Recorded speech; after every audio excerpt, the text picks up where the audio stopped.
Општина Чаир допрва ќе бара правни механизми во врска со дивоградбата кај Мавровка. Ова е последната информација за Алфа од општината откако пропадна и вториот тендер на општина Чаир за уривање на дивоградбата. Во рокот од 8 работни денови колку што имаа градежните фирми да се пријават, ниту една не аплицирала, па комисијата, вклучувајќи ги општинските градежни инспектори, ќе разгледуваат како законски да го решат проблемот. Јавноста врие, а првиот виновник за минувачите пред бесправно изградениот објект е градоначалникот на Чаир, Висар Ганију. Прво е виновен градоначалникот на оваа општина, што дозволи да се изгради овој објект. Зошто мислите дека е тој виновен?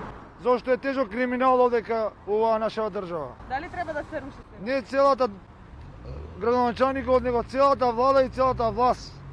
У нашава држава е криминал и корупција. Ако си партиски определен, ќе го изградиш ова и ќе работиш криминал. Ако не си партиски определен, не можеш да градиш. Дали треба да се руши? Ова е партиско некое. Дали на ДУИ, дали на СДС. Дали треба да се руши? До темел. Инвеститорот пак кој се дрзна да гради пред Мавровка за институциите и понатаму е непознат. Алфа уште на почетокот на јули кога и го отвори прашањето што всушност се гради на местото на старото кафуле фонтана и излеза на терен, го сретнавме сопственикот на просторот, односно како што потврди самиот инвеститорот кој гради.